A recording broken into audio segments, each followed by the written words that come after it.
Performr is an art cruising app. You're cruising for performance art via modern technology. Performr is based on my series of one-to-one performances, which I've been curating for the last few years, called Cruising for Art. And David and Tarek and Abby approached me about doing something with Cruising for Art, which is all one-to-one performances.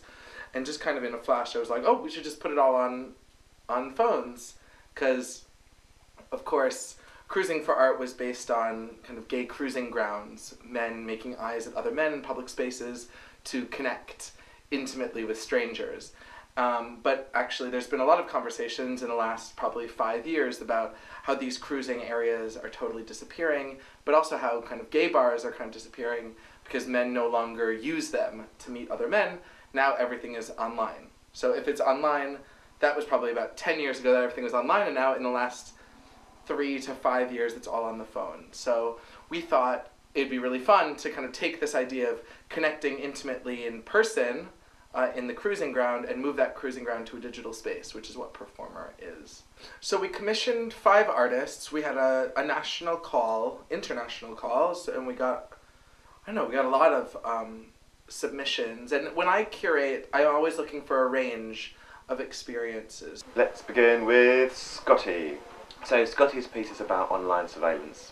It's called Guess Who, and Scotty is obviously the enfant terrible of the London cabaret queer scene. I was commissioned by Pink Fringe to create this piece of work called Guess Who, in which I play an online game of Guess Who with somebody on the app, in which all I ask is for their name and their location, and from that I'm able to kind of Google, hack, search, find, follow, retweet, repost, as much information of them as possible. And I feed this information back to them in a simple yes or no game, similar format to Guess Who.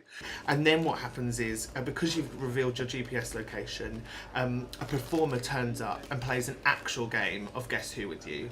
And I guess the idea was to reveal about how much we reveal about ourselves online. Yeah, he's delighting in his newfound role as an online stalker, really. He feels privileged and honoured to be able to legitimately stalk people, which I totally understand. I had a little go with him, it was great. It was really interesting. And then we've got Steve Nice, who makes bizarre, comedic, twisted kind of work, and his piece is called Celebrity Blind Date, and is all about our obsession with celebrity culture and wanting to have a celebrity romance. What audience members will be able to do is start a conversation with me, and what they have to do is guess the celebrity.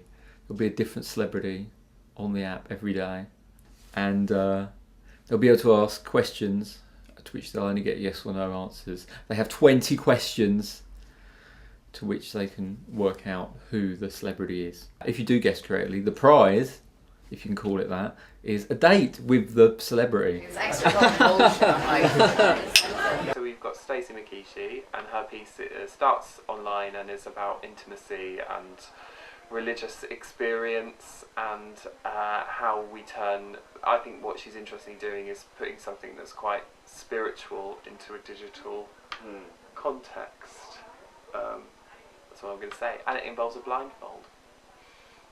This piece was called Vespers, and Vespers is like the evening service, and we kind of wanted to explore the darker side of mystery and church, and I think the rituals of church is really erotic, and I think it's there to arouse all of our senses. So there's the incense, there's I guess the candlelight, so there's fire. This Performr, I mean, it was challenging for us to sort of arouse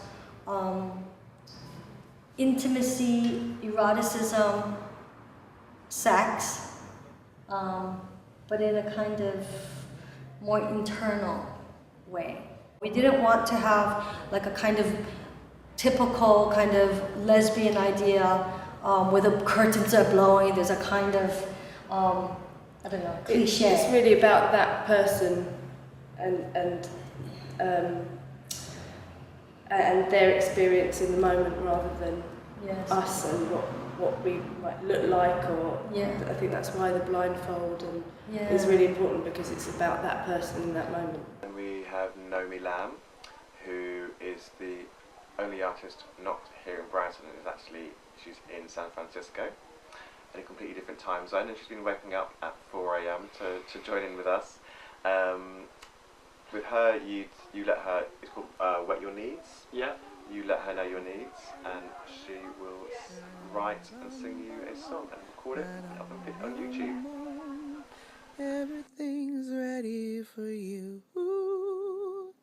Everything's ready for you. Bum bum bum ba da dum bum bum. Feel it inside, know who you are. I was really excited to bring someone who's totally not even here. And so that's why we're working with Nome Lamb, who's an amazing kind of performer and activist in San Francisco, doing her work, which I just find so amazing and exciting. And then we have, last but not least, Root Experience, who are local, homegrown team, and theirs is to do with stories.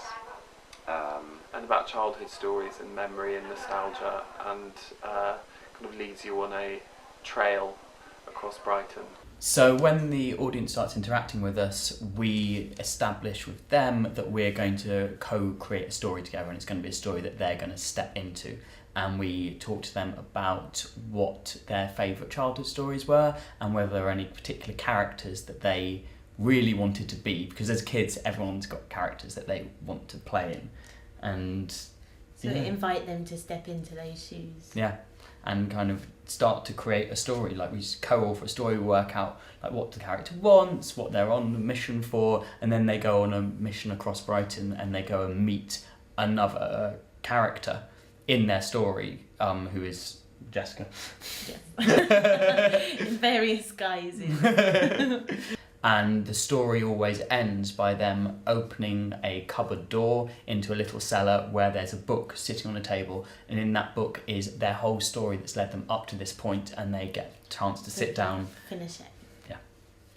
I think inside these 5 performances we have a really exciting range of different kinds of experiences, some of which are funny, some of which are sad, some of which are like hot and horny, some of which are really playful, but all of them kind of are intimate, and all are about trying to connect via this medium, because right now, whether it's apps like Grindr or Scruff or Tinder, or through text messages, or through Skype on our phone, or through checking your business email over the phone, these are such intimate spaces, and there have been so many times in my own life that I've wanted to throw a phone against a wall, or like cry on someone's shoulder, but they weren't there, they were just on the phone, you know. And I think there's a lot of artworks that I think say like, is technology bad or is technology good? And I think we're beyond that.